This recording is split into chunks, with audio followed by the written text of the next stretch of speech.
ಬೆಂಗಳೂರು ದಕ್ಷಿಣ ಜಿಲ್ಲೆ ಚನ್ನಪಟ್ಟಣ ನಗರದ ಸಾರ್ವಜನಿಕ ಆಸ್ಪತ್ರೆಯ ಆವರಣದಲ್ಲಿ ಸಾರ್ವಜನಿಕ ಆಸ್ಪತ್ರೆ ಆಟೋ ಚಾಲಕರ ಸಂಘ ಹಾಗೂ ಸಾರ್ವಜನಿಕ ಆಸ್ಪತ್ರೆ ಸಿಬ್ಬಂದಿ ಸಹಯೋಗದಲ್ಲಿ ಅರ್ಥಗರ್ಭಿತ ಕನ್ನಡ ರಾಜ್ಯೋತ್ಸವ ಹಾಗೂ ಸನ್ಮಾನ ಸಮಾರಂಭವನ್ನು ಆಯೋಜಿಸಲಾಗಿತ್ತು.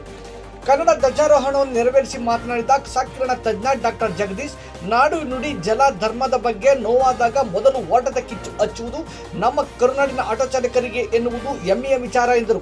ಈ ಸಂದರ್ಭದಲ್ಲಿ ಸಾರ್ವಜನಿಕ ಆಸ್ಪತ್ರೆಯ ಆರೋಗ್ಯಾಧಿಕಾರಿ ರಘುರಾಮಯ್ಯ, ಶಸ್ತ್ರಚಿಕಿತ್ಸಕ ಡಾಕ್ಟರ್ ಮಹೇಂದ್ರ ಕುಮಾರ್, ಅನಾಥ ಶವಗಳ ಬಂಧುಗಳಾದ ಅರುಣ್ ಕಬೀರ, ಮೆಡಿಕಲ್ ಅರುಣ್ ರವರನ್ನು ಸನ್ಮಾನಿಸಿ ಗೌರವಿಸಲಾಯಿತು. ಸಮಾರಂಭದಲ್ಲಿ ವಿಶೇಷವಾಗಿ 100 ಮಂದಿಗೆ ಅನ್ನ ಸಂತರ್ಪಣೆಯನ್ನು ಆಯೋಜಿಸಿದ್ದರು. ಆಟೋಗಳಿಗೆ ಕನ್ನಡದ ಧ್ವಜವನ್ನು ಕಟ್ಟಿಕೊಂಡು ನಗರದ ವಿವಿಧ ರಸ್ತೆಗಳಲ್ಲಿ ಶಿಸ್ತುಬದ್ಧ ಜಾಥಾ ನಡೆಸಿದರು. ಈ ಸಂದರ್ಭದಲ್ಲಿ ಸೈಯದ್ ನಾದಿರ್ ಶಾ, ಸೈಯದ್ ಸಾಲ್ ಮೆಹದಿ, ಬಾಬು ಮುಬಾರಕ್, ಗದೀರ್, ಬಾಬುಬಾಯಿ, ಲೋಹಿತ್, ಅಮರೇಶ್ ಹಾಗೂ ಹಲವಾರು ಮಂದಿ ಹಾಜರಿದ್ದರು.